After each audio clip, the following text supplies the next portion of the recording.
In a minute. So welcome to EnviroSchool. This is a series that we have started here at EGLE as part of EGLE Classroom to provide resources that support educators across Michigan in teaching about the environment in their classrooms or in their communities if they are non-formal educators. We're really hoping to help you build connections between environmental professionals and yourself so that you have better access to resources and better access to awareness around careers that you can share with your students and your audiences. We also want to just advance our mission of protecting the environment and public health using environmental education. So my name is Eileen Bookestein. I'm the Environmental Education Coordinator here at EGLE, and I am facilitating the EGLE Classroom Educator Series, which we're calling EnviroSchool. And you're here today with the session on Michigan Geology, so titled What's Underground? And we have some awesome geologists from our team here who are going to share a little bit about what Michigan geology looks like and why it's important and how it affects our economy, but also our environment and our environmental quality in the state. So our presenters today, you can see their faces up here. We've got Mark Snow, who is working down here in the Lower Peninsula primarily. He's a manager with the Oil, Gas, and Minerals Division's Permitting and Technical Services section. He's based in Lansing, again, focuses a lot on the Lower Peninsula, and he'll tell you some really cool stuff about our Lower Peninsula geology. And then we also have Melanie Humphrey, who is a geologist who's based out of Oil, Gas, and Minerals Division's Marquette office. We sometimes affectionately refer to her as our rock librarian because one of her cool job duties that she'll tell you about is working with the Upper Peninsula's geological repository or core storage. And she's going to talk a lot more about our Michigan's mining and Michigan's Upper Peninsula in her presentation today. All right, so I'm actually going to go back a minute, and I am going to, at this point, hand it over to them to do a presentation. So what you'll see happen if you haven't been to one of our EnviroSchool sessions is Mark and Melanie will take it away with a probably 45 minutes or so of presentation. And then they've got some fun facts and some fun trivia for you throughout. And then we'll have an opportunity for you to chat with them and ask them all your questions. And I'll share with you some connections to your classrooms. So with that, I am going to quit sharing my screen and go ahead and hand it over to Mark to take it away with his presentation.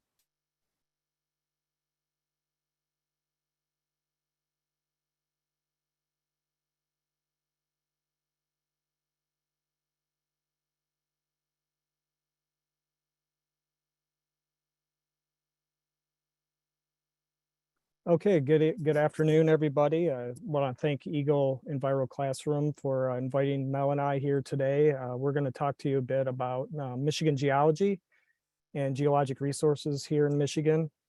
As Eileen pointed out, I'm a section manager here at Oil, Gas, and Minerals Division. I've been here 16 years, and I have a bachelor's degree in geology from Michigan State University.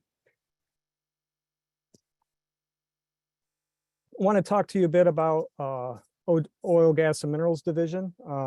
The people of OGMD are a technical bunch. We're mainly geologists and engineers. We've got 17 Lansing staff and approximately 35 field staff in district offices ranged throughout the state. We are divided in Lansing into 3 different units. We've got a permits and bonding unit in Lansing, an underground injection control and natural gas storage unit, and a petroleum and mining geology unit. And then we have a field operations section that heads up our field staff. Our staff are highly trained. We get periodic regular training in hydrogen sulfide management, TNORM, which is technologically enhanced naturally occurring radioactive materials. The OSHA 40-hour HAZWOPER training, wild well control training, top core training, gas storage training, and FEMA emergency management training. Stakeholders we deal with, we deal obviously a lot with mineral owners, both private and public. We deal with landmen and citizens within the state and tribes. The actual oil, gas, mining and gas storage companies, mineral well companies that manage chloride, chemical, agricultural and waste disposal. Some business organizations we deal with, the Michigan Oil and Gas Association, the American Petroleum Institute, Michigan Chamber of Commerce, Michigan Manufacturers Association, Michigan Aggregates, water well drillers, environmental groups, Michigan United Conservation Corps, Michigan Environmental Council, League of Conservation Voters, Tip of the Mitt Group. Some state organizations we're involved with, the Groundwater Protection Council, Interstate Oil Gas Compact, getting confused with some of the acronyms myself, Environmental Council of States, the Michigan Geologic Survey, and carbon capture, utilization, and storage groups. We also have a standing advisory committee that is made up of industry and public members. We use this group to engage on many issues related to oil and gas policy and rural development.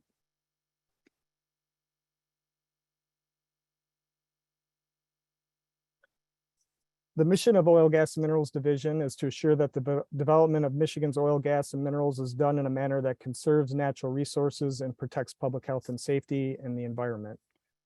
And one thing I thought we would try to do here to make it maybe a little bit more interesting is we've got the opportunity to do some poll questions. And if we could pull up maybe the first trivia question for folks maybe to weigh in on. The question is, who was Michigan's first state geologist? You got 4 choices here: Bella Hubbard, Sam Hill, Douglas Houghton, or William Austin Burt. Give people a second to answer that question, and we will actually get to the answer here in a little bit. So getting into Michigan geology, the superficial geology in Michigan is dominated really by Pleistocene glacial deposits and landforms. Over time, there's been multiple stages of ice advances and retreats having crossed Michigan, the most recent of which occurred approximately 10,000 years ago. This glacial movement was responsible for the formation of the Great Lakes and has resulted in a variety of glacial deposits in landforms. The glacial activity left behind scoured valleys, moraines, eskers, and glacial till. Glacial meltwater carried and sorted materials that became important deposits. These deposits provide important water-bearing sand zones, as well as sand and gravel and aggregate resources. There are literally thousands of sand and gravel operations within the state of Michigan. These operations are regulated at the local level and may require other permits from EGLE. The Oil, Gas, and Minerals Division does not regulate this activity. We do have a piece of it as it relates to sand dune mining, which I'll get into a little bit more later. The subsurface geology in Michigan is made up of sedimentary rock layers within the Michigan Basin and is comprised of crystalline, igneous, and metamorphic rocks within the western Upper Peninsula. The mid-continent rift is shown here. It occurred about 1 billion years ago and resulted in huge amounts of lava from the Earth's crust. The outline and knowledge of the rift is observed through gravity and magnetic testing. The rift itself ultimately became inactive. However, the rift played a role in the subsequent creation of the Michigan Basin, and the massive flood basalts are exposed today in the surface of the western UP.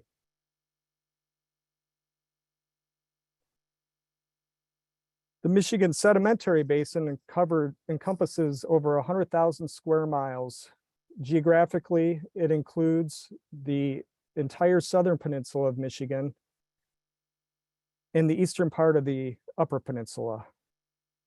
It's bounded by the Canadian Shield to the north, the Wisconsin Arch to the west, the Kankakee Arch to the southwest, the Cincinnatian Arch to the south, the Findlay Arch to the southeast, and the Algonquin Arch to the east.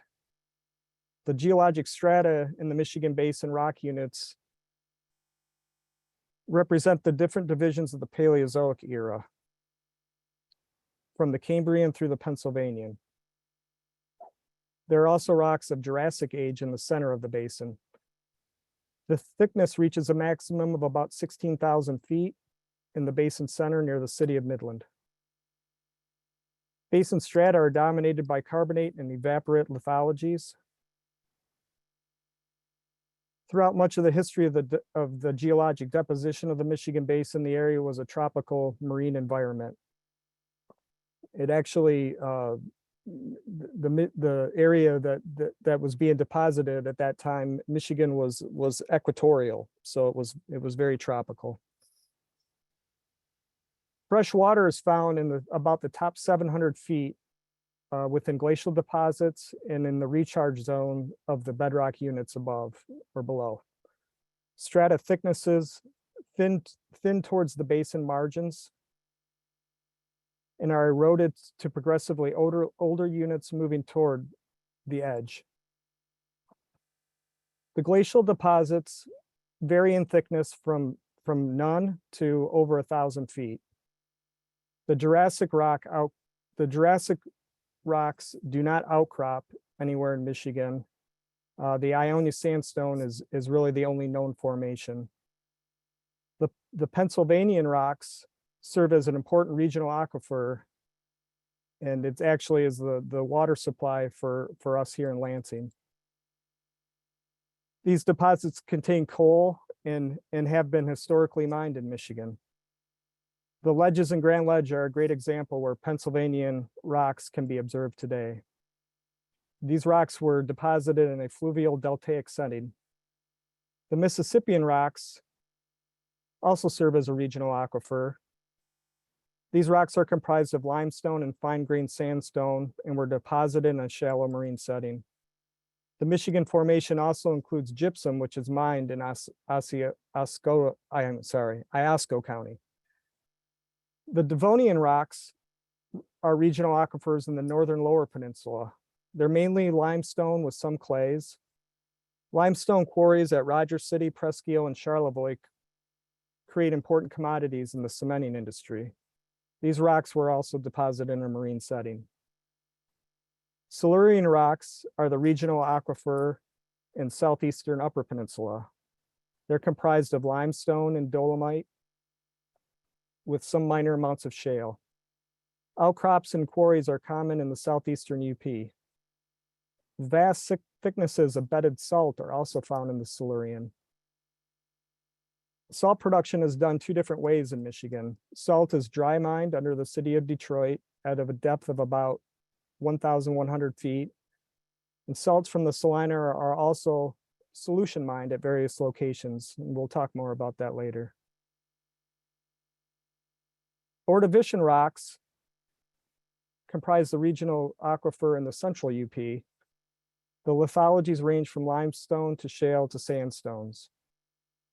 The Cambrian rocks outcrop along Lake Superior shoreline and make up pictured rocks, and this lithology is principally sandstone. The Precambrian rocks have very varied lithology. They're generally poor as a bedrock aquifer, and they're the major source of the metallic ores, especially iron and copper in the Upper Peninsula.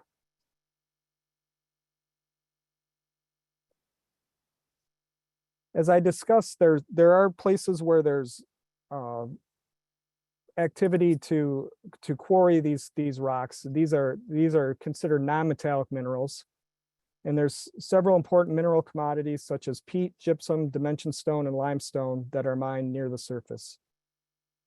Limestone is mined for road aggregate, flux stone for steel making, and raw material for making cement and lime. Non-metallic mineral mining does not require a mining permit from Oil, Gas, and Minerals Division, but it may be subject to other federal, state, and local air, water, or land use permits.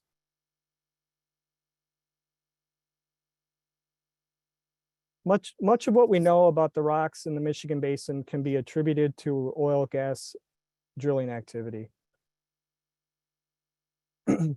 Reservoir rocks have porosity and permeability and therefore allow fluid movement. Impervious rocks lack permeability. The Michigan Basin is a wet basin with many deep saline aquifers with impervious layers in between.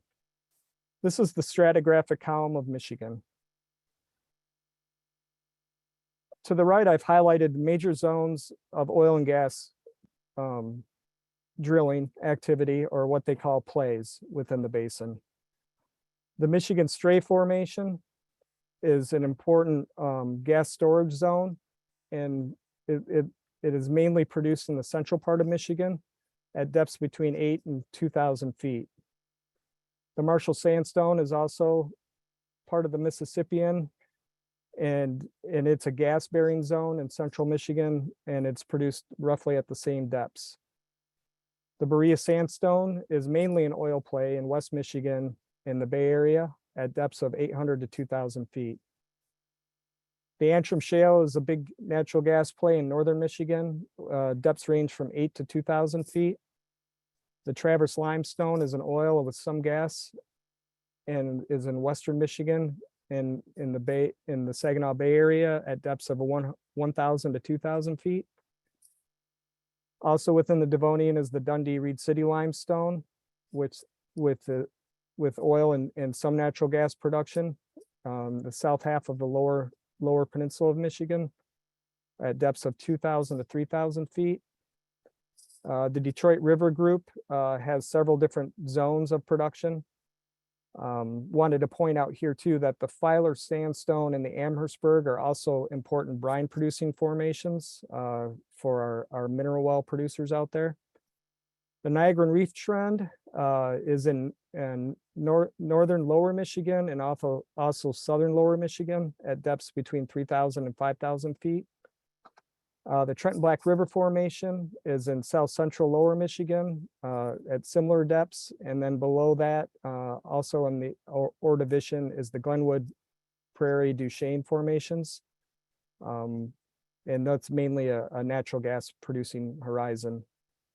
A little deeper still in the Cambrian is the Mount Simon Sandstone. And in this zone, although it's not big for oil and gas production, there has been some interest in possibly using that zone for carbon sequestration or permanently storing carbon dioxide deep into Michigan's geology.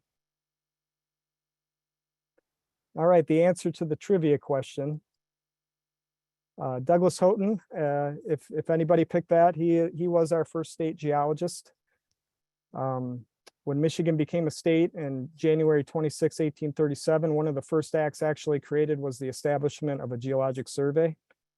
Douglas Houghton is credited with much of the initial discoveries in surveying of the geology in Michigan.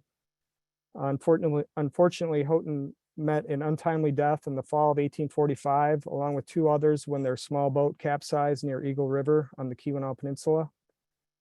There have been 15 state geologists since that time, and the Oil, Gas, and Minerals Division Director, Adam Wygant, is the current state geologist. Hopefully some of you got the answer correct. 80% of people chose the right answer. So All good right. job. You all passed. So the programs Mel and I are going to highlight further are the oil gas wells and class 2 enhanced recovery and injection wells and gas storage wells that are pursuant to part 615. We're also going to talk about the Orphan well program, part 616, the mineral well program, part 625, the ferrous mineral mining program, part 631, the non-ferrous metallic mining program, part 632, small native copper mines, part 634, and finally sand dune mining, part 637.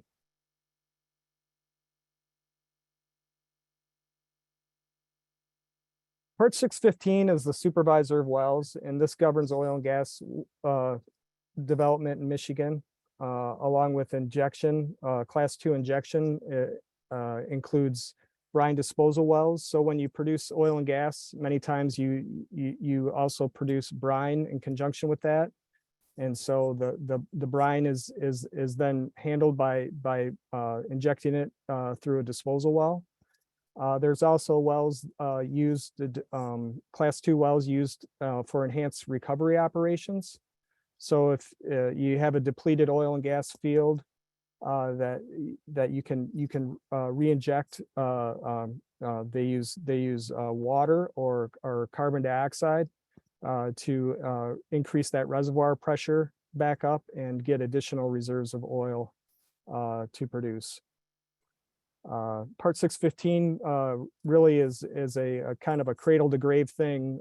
They, you know, starting at the well permitting all the way through the well plugging.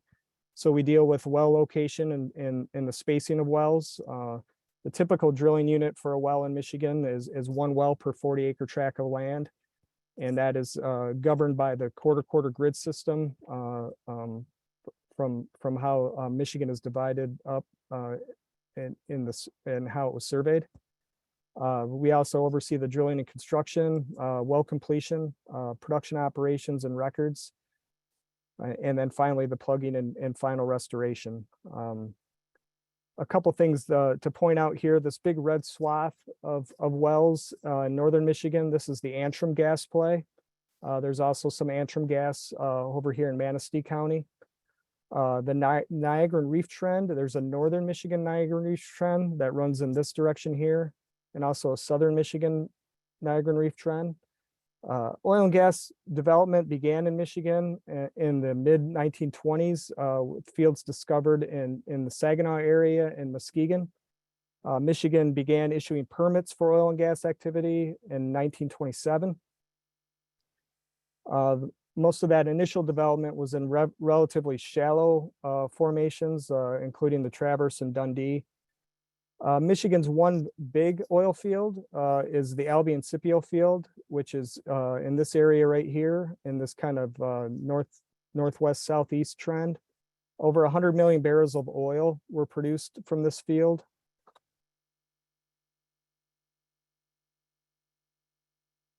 There's been new development in the Trenton Black River, which you'll see on a couple subsequent maps. There was within the last 10 years, there was a new outlier found in this area of Jackson and Lenawee County. And there's also additional drilling taking place in Kalamazoo County, Calhoun County over in this area. It doesn't show up great on this map, but these yellow highlighted areas are gas storage fields. There's over 60 gas storage fields in Michigan. Michigan actually has the largest capacity for gas storage of any other state. And so these are generally depleted oil and gas reservoirs. And they're operated by utilities who store the gas in the summertime and then extract it back out during the winter months. There's also solution salt caverns that store liquefied petroleum gas and within our bedded salts. And there's some of these over in St. Clair and Wayne County and also in Kent County.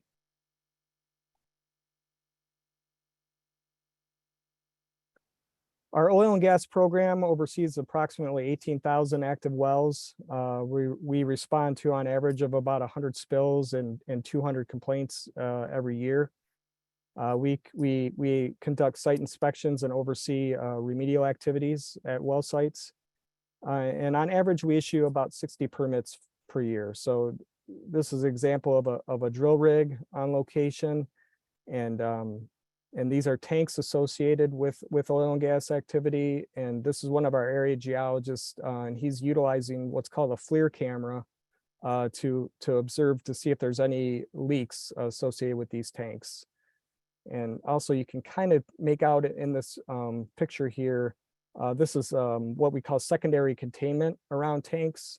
And so if there were a problem with one of these tanks, something catastrophic, these lined secondary containment areas would capture any fluid that was released and make sure that it didn't impact the environment. On the oil and gas permitting side, this is going back 10 years in time. When you average this out, we issue about 100 permits a year. Really, the last 5 years or so, we're more around the 60 permits or so average. Obviously, 2020 was a very low year with COVID and that type of thing. But historically, and as recently as 2008, there was over 900 permits issued in Michigan. And our record in 1992 was over 2,000 permits. And a lot of the reduction in activity really is because folks really just aren't drilling that many wells for natural gas. When we had those really big years in the past, there was a lot of operators drilling in that Antrim Shale formation in northern Michigan, and that activity has really tapered off.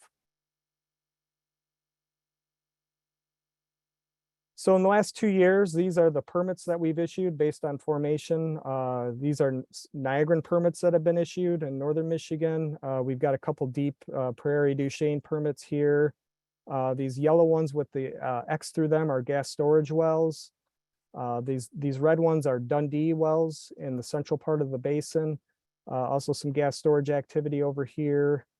The swap down here is that development, that Trenton Black River offshoot in Kalamazoo and Calhoun County. So that's been the crux of the activity within Michigan. I did mean to point out too that you know, all the oil and gas activity is really concentrated in the Lower Peninsula. There's been a couple dozen wells drilled in the sedimentary basin portion of the UP. But there hasn't been any commercial production of any kind in the Upper Peninsula. All right, we're ready for trivia question number 2. You guys want to pull that poll question up?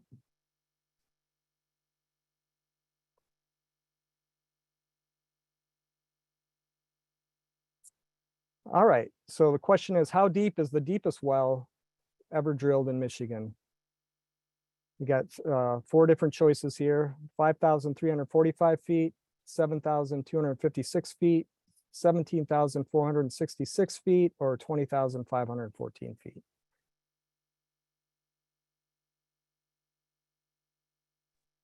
Some people were very quick to answer this question, which makes me feel like they really think they know. So I'm curious to see how it shakes out. What does it show up when I share my screen? Because you guys are probably seeing that I'm picking a certain answer, aren't you? No, we can't Okay. see what you're picking. Okay, that's good. Oh, you must have been the one who picked the right answer immediately then. All right, well, we'll get into that answer in a second.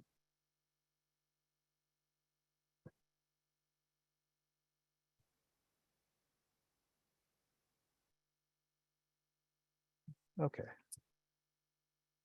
Wanted to get into basically the anatomy of a well. You know, these aren't just holes in the ground, and there's a lot that goes to them. And on our end, really, the protection of freshwater resources is paramount. There's multiple concentric strings of steel casing that are involved, and so when you drill a well, first you start off by driving conductor pipe, and that's shown by this upper steel casing that's displayed. So that's usually driven to about 50 or 60 feet in the ground, and that gives a spot for the drill rig to set up and start drilling what they call the surface string. And the idea of the surface string of casing is to get through all the freshwater zones. Rules require that it's at least 100 feet below all freshwater and into competent bedrock. And then that hole is drilled out, this casing is inserted, and then cement is pumped down the casing, and it fills up what we call the annulus space, which is the gap between the hole that's drilled and the casing at the steel casing edge. And then that's let cure. And then they drill down their next string of casing. And in this example, there is not an intermediate string of casing, but in many deep wells in Michigan, there's a third string of casing. In this example, there's just one more string called your production string of casing. So that casing string is drilled down. Again, the casing is put down whole. Cement is pumped in and fills up that annulus space around the back of it. And then any fluids that are produced, or in this example, this is actually an example of an injection well, that's all done through tubing. So then there's another layer of steel, and it's by which that fluids are either injected into the well or produced up through the well.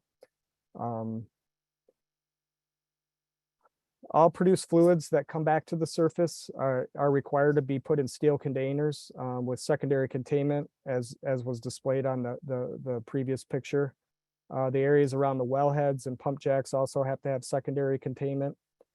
At well sites, there's a down gradient monitoring well that's required, and sampling required every 6 months to make sure that there hasn't been any impact to groundwater. For injection wells, they require mechanical integrity testing.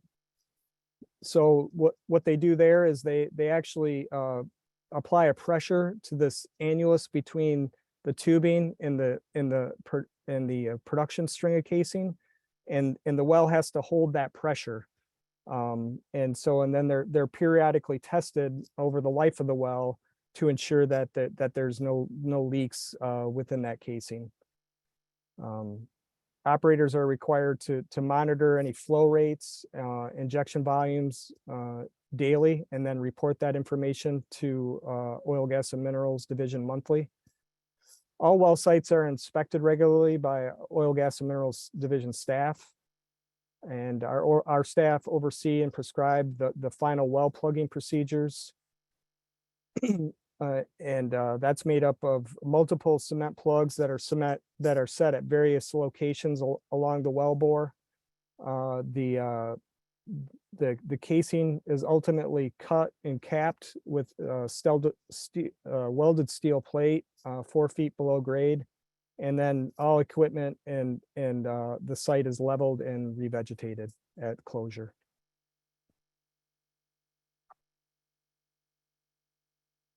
Okay, answer to the trivia question number 2. If folks picked 17,466 feet, okay, we got about half or so picked that depth.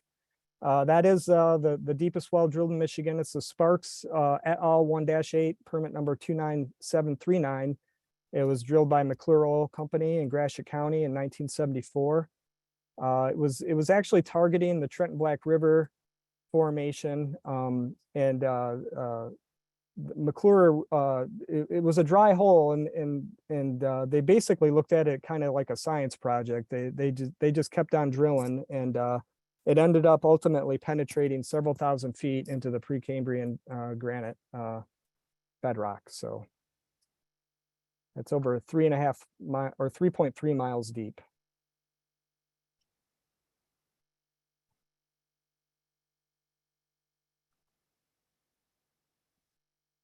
Having trouble getting this to advance here. There we go. Part 616 is our Orphan well program. These are wells that require plugging for which there is no viable operator, and that all owners and operators are insolvent.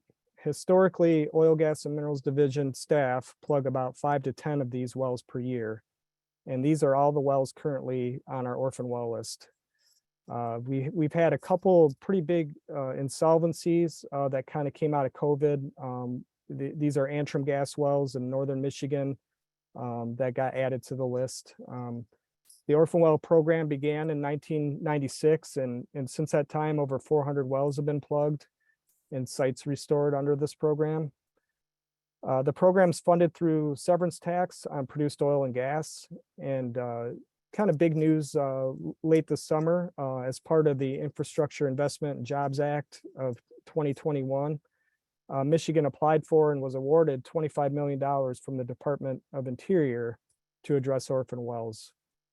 So we've geared up our orphan well program, hired additional staff, and we are getting all these jobs bidded out, and companies online to handle this plugging, which we anticipate is going to take a couple years to address these, but definitely happy to get that federal assistance for that. We score each site for plugging, and the criteria for plugging is based on potential for public health and safety threat, potential for contamination, and we also incorporate environmental justice in our screening for orphan wells. Part 625 is our mineral well program. We regulate the well location, drilling operations, and record submittal and plugging, and then final restoration of mineral wells. There are 5 types of mineral wells. And some of these are duly permitted by both EGLE and the US EPA. We have hazardous and non-hazard waste disposal wells, and these are EPA Class 1 injection wells. Michigan currently has 30 of these type of wells. 6 are actually considered hazardous waste based on the RCRA definition. In the last few years, Oil, Gas, and Minerals Division has permitted about half a dozen or so new waste disposal wells to address disposal of landfill leachate on landfill sites. As I mentioned earlier, carbon sequestration wells are things that we've been hearing about as an emerging well type. We currently don't have any in Michigan, and there's only a few nationwide, although there's been interest in these types of wells, and they would currently be permitted as a mineral well, waste disposal well. This graphic here illustrates solution mining well. So in Michigan, we have about 50 of these. Solution mining wells are used to inject fluids, water into underground salt formations, thereby dissolving the salt. The resulting brine is then pumped back to the surface, where it's evaporated and further processed to obtain the targeted mineral constituents. And in Michigan, solution mining is mainly used for the generation of food grade salt and for potash.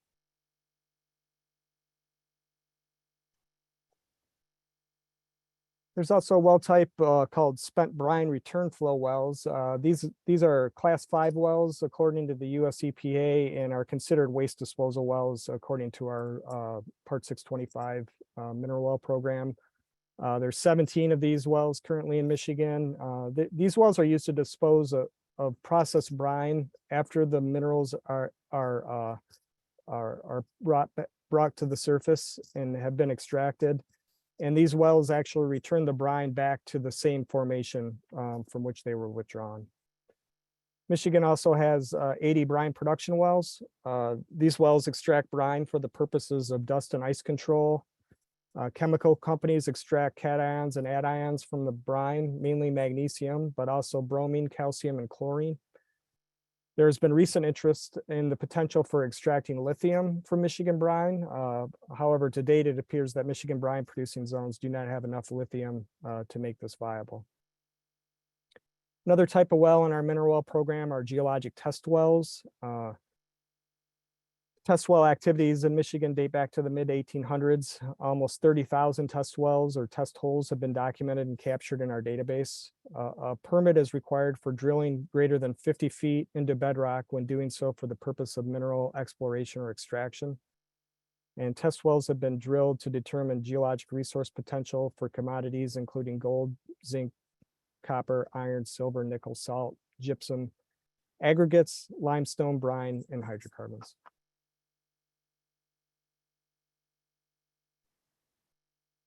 Okay, the last one I've got for you is our Part 637 sand dune mining program. The Sand Dune Mining Act in the 1970s really envisioned the eventual stop of mining large barrier dunes, but had to honor property rights. So some mines that were mined at the time could get under permit, while opening new mines and barrier dunes that are now classified as critical dunes is basically prohibited. There are 14 designated sand dune mining areas and 6 sites are active. 1 is in the reclamation phase, and 1 site was recently permitted. It doesn't show up on this map, but was recently permitted in 2022 in Saugatuck. The areas are designated in rule and include sand dune areas that are up to 2 miles inland from the Great Lakes shoreline. The Part 637 statute establishes requirements for permitting, reporting, and reclamation of sand dune mining. Okay, with that, I'm going to turn it over to you, Mel.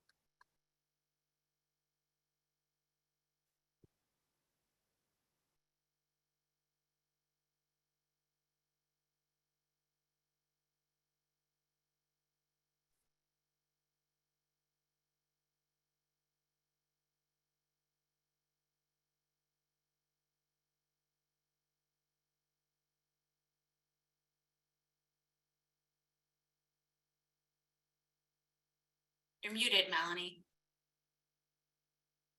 Oh, you can't unmute. Hang on. Let me see if I can unmute you. Oh, I can only ask you to unmute. All right. There you go. Can you hear me now? Yeah, now we can hear you. Great. All right. So can you see the screen? We can see it. Looks great. Awesome. So this is where Mark left off. We're looking at my part of my presentation will be focused on the western half of the Upper Peninsula where metallic mining takes place. And the first part of the Natural Resources and Environmental Protection Act that we're talking about is Part 631. That was enacted in 1994. And since then, 2 mine permits have been issued, and we have Empire and Tilden, which were operating at that time. So they were kind of grandfathered into that, that new statute. Ferrous means iron. So this regulates iron mining, and mining is defined as greater than 10,000 tons or more in a year of some kind of material movement, whether it be moving material out of the way to get to an ore body or mineral resource, or the actual mining of the ore body itself. And this, the 631 regulations focus most around reclamation, which is the rehabilitation and restoration of lands after mining, and also concurrently during mining. So you'll have areas in a mine or mine areas that where mining will cease. And so the expectation is to reclaim those areas, even if mining is continuing in other areas. Right now, the Part 631 mine permit for the Empire mine is effective, but it's currently idle, which means that there is mineral resource left that could be, they might want to mine in the future, but it's currently not taking place. And that is located, the 2 mines are located in Marquette County, near Negaunee. And this map shows areas of where iron mining has occurred, both presently and in the past. And I believe that's a picture of Tilden. It kind of looks like Tilden to me, but I didn't take that one. So next we have Part 632. This was signed into law in 2004. This is for non-ferrous metallic mining activities. And as the name implies, it is all the metals you can find on the periodic table that are not iron, that could be a target. And there's been four permits issued, 4 permits issued under Part 632 since it was enacted. Only one project is in production at this time, and that's the EGLE mine in Marquette County. That's up here. EGLE mine is a primary nickel and copper mine, and it's as far as I know, the only primary, when I say primary nickel, I mean that is the primary, the most concentrated metal that they go after. So that's most of their product is nickel in the United States. And associated with that is the Humboldt Mill mining, once again, greater than 10,000 tons per year, or disturbing more than an acre of land in a given year. That's not taking place at the Humboldt Mill, but it did require a permit under 632 because it is processing ore from that's coming from EGLE mine. Back 40 is another project down in Menominee County that has permit has been issued in the past. However, there's expected to be additional permit evaluation for that project before it begins. There isn't really a target date for when or if that mine will begin. Same thing with Copperwood. Copperwood over here on the west end, it's kind of on the line of Gogebic in Ontonagon County. This deposit has been known for decades, since the 1950s. They're looking at copper and silver, copper primarily. It is a deposit very similar to the White Pine mine, which is about 20 miles north east of that project. And they're looking at copper that's tied up in compounds or minerals, so it's not going to be visible to the eye, and so therefore it has to be processed. So Copperwood also, no mining has taken place. There could be additional permit reviews, maybe even from other divisions for that if any of their existing permits expire. White Pine North is not permitted at this time. The original White Pine mine shut down in the 90s. But there was quite a bit of ore left, which they've called the Highland Resources is the company, or Highland Copper is the company that's interested in it. or has an interest in it and has acquired it. And so they'll be looking at possibly, we might see permit applications for that project as well. So you only see 4 projects here. Other exploration has occurred in the UP looking for non-ferrous metallic minerals. However, we have some known mineral deposits, but they're none of them have been defined as economical. In other words, they haven't, there's no defined ore body for those projects. Up here, you kind of see this is the copper range, is what it's called, kind of down the spine of the Keweenaw.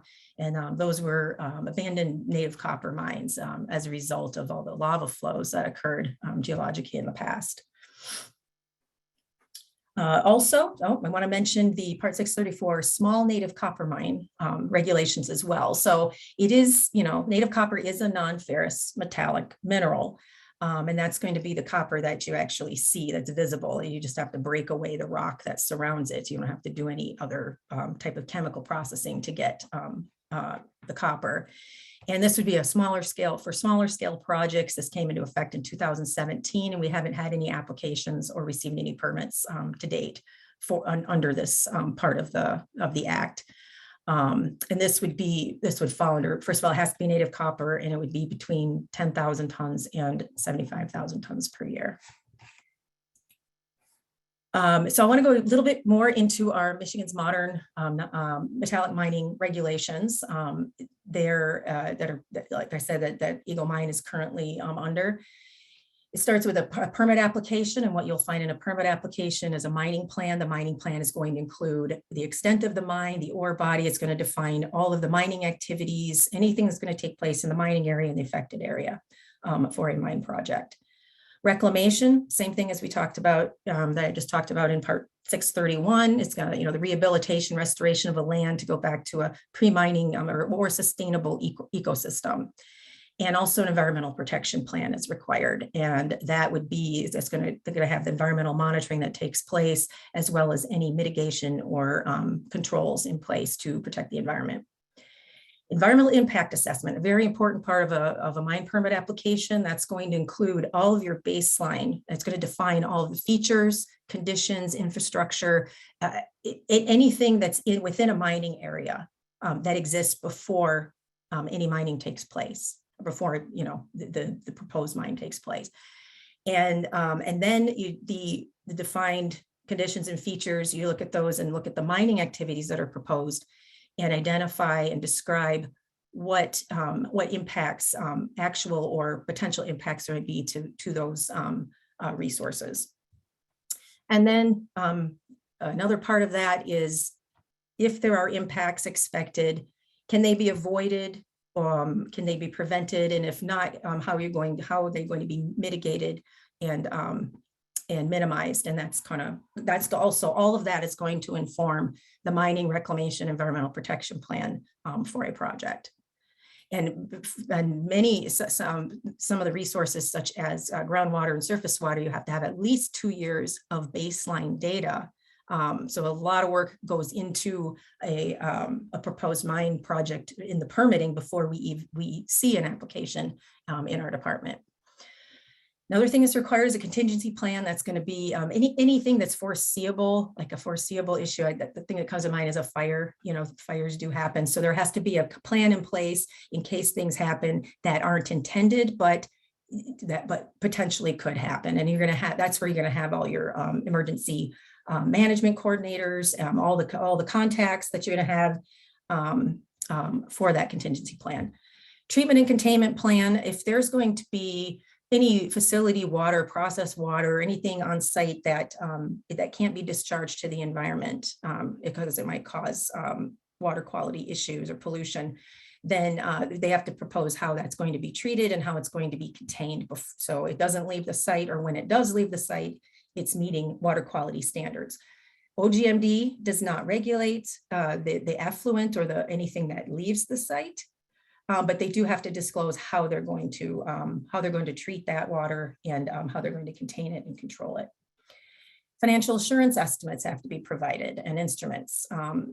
Financial assurance estimate, that's where reclamation activities, that's going to be the cost to do the reclamation. So they have to put that in the form of some kind of a bond or some other instrument so that the funds are available to the department to finish or close the site properly according to the specifications in the mine permit. And that happens if a company, for some reason, an operator cannot fulfill that responsibility and compliance. Public meeting and hearing, that's part of our public engagement during a permit application review. We get public comments both orally and in writing, and those are reviewed and considered before a final decision is made on a mine permit application. And also notifications to local and tribal government bodies are required as well from us for the meetings, the hearings, and letting them know that we're reviewing, a permit is under review. Operations and closure. So if a mine permit is issued, that doesn't stop there. There's a lot of oversight that continues throughout the construction all the way to post-closure. So during operations and closure, you're gonna have notifications, commencement of mining, have to let us know if mining is going to begin or when it's going to begin, and then also commencement of reclamation. So if they're going to be doing reclamation on an area that they're no longer, that's already mined out or no longer using, they have to notify us of that, as well as if all mining ceases. They have to let us know because there's a certain amount of time that reclamation activities have to begin. Environmental monitoring, very extensive at these sites. You're looking at all the resources that were defined in the environmental impact assessment need to be monitored so that we can assess and analyze impacts and compare those to the baseline to determine compliance, and also keep track of what impacts maybe that we didn't foresee, and maybe there needs to be a change in the operations. Reporting is required, so annual reporting, March 15th of every year, everything that goes on, all the mining activities that have occurred, all the environmental monitoring results and summaries and reports. And by the way, environmental monitoring just isn't the surface water and groundwater. We're looking at flora, fauna, fisheries, aquatic biota, and everything. And that all gets put into a report annually, but we also have quarterly reporting for some things, and also notifications as necessary to keep us informed of what's going on.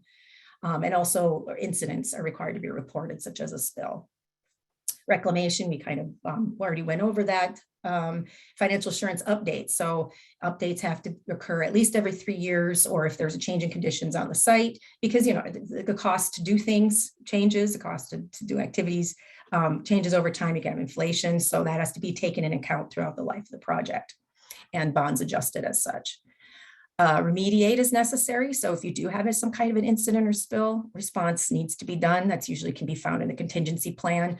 Our department may require certain responses to be done or cleanups, and you're not waiting till the end of mining for that to occur. That's going to be occurring throughout operations. Safety measures. So the Mine Safety and Health Administration at the federal level, they actually regulate the worker safety, the mine worker safety issues, but what we're looking at here is the public safety. So we want to see fences, make sure that people can't get into dangerous areas. If there's no local ordinance or local requirements or other requirements, then Part 632 allows us to require that those safety measures as well.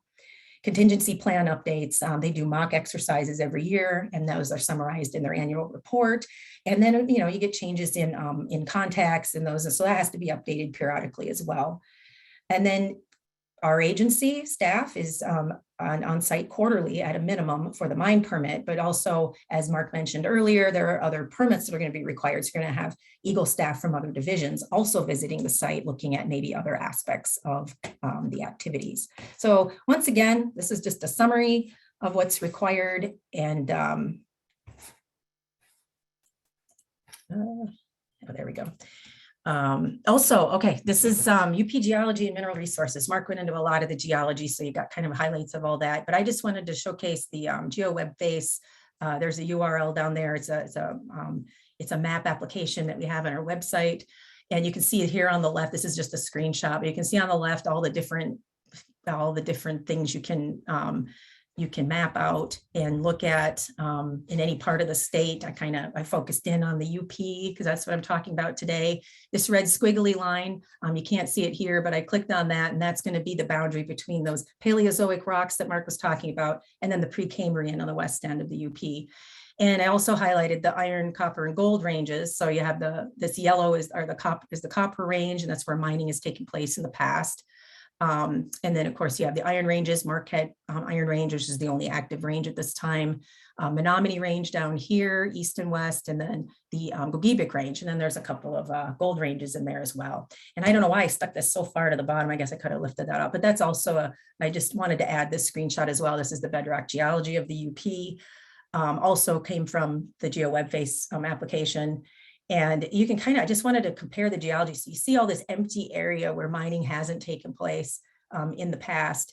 And you can kind of follow the geology and see why that might be. You know, we talked a lot about sandstone. This is all sandstone. So metallic, I mean, there might be some quarries, maybe going after the sandstone for different, non-metallics. And this purple formation here is slate. So there could be slate quarries, that sort of thing, maybe graphite. I think there's some graphite in some of the slate. So you might be going after some of that non-metallics, but not, you're not going to have metallic mining due to the geology of that area.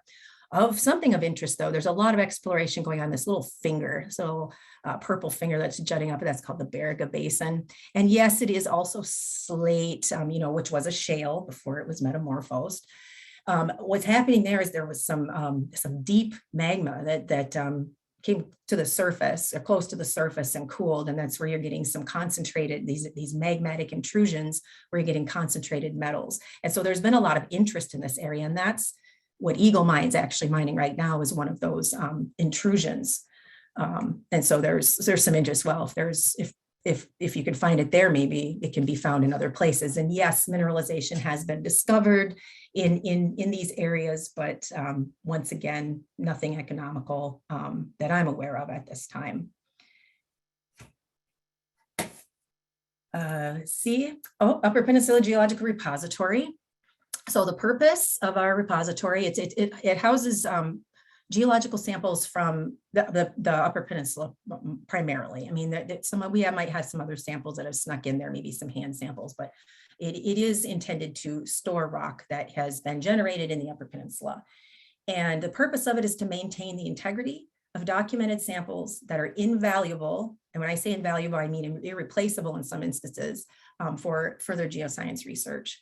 And it's not just rock that we're storing. It is organized, documented, accessible samples that are in as good a condition as we can keep them. So, because if, they deteriorate, the scientific value is going to decline.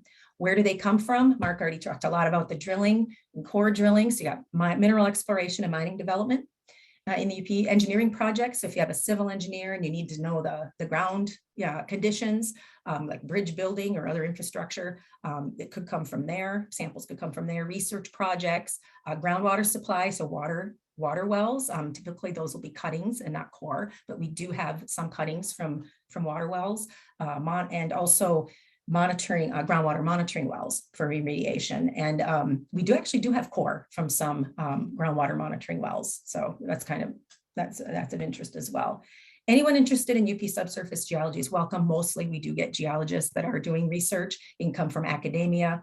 There's so many different career fields that geologists can land in. So we end up with consultants from all over the world, exploration geologists, economic geologists. I think we had some paleontologists, believe it or not, in those old billion-plus-year-old rocks on the West End. And we're also open to tours and workshops upon request. And so that's kind of the education side of it. And please feel free to contact me if there's any interest in that. So this is our building from the street. My office is right in that little window there. And the rest, so we have some climate controlled areas at the front of the building. And then the rest of it is cold storage for the samples. Up here is a picture of the warehouse and how they're stored. Most of them are palletized. Some of them are single stacked, but it seems to be easier to palletize them. And then, and this is just an example of a core viewing room where core was laid out and ready for a visitor to come and take a look at it. So a couple of resources besides the Upper Peninsula Geological Repository. I already mentioned GeoWebface and all the things you can do with that. oil and gas fields, bedrock geology, as I showed you, where water wells are, critical dunes, rock quarries, metallic mines, abandoned metallic mines, and underground mines. So it's a really good application if you just need a quick view of what's going on. Geology in Michigan is another web page on our website. It was an effort done some time ago to scan as much as possible the old reports that the state used, that the Geological Survey had generated in the past. And it has a wealth of information as well for our Earth's history and some of the geology discoveries that have happened in the past. And I believe that is it for me. Why am I having so much trouble with this, advancing this? Hold on. There we go. All right, now we're open to any questions. All right, Melanie, if you want to take your screen down, I'm going to go ahead and share just 1 or 2 slides with connections to curriculum for the teachers, and then we will go ahead and open it up to questions. So, I think you're good. Oh, did I stop sharing?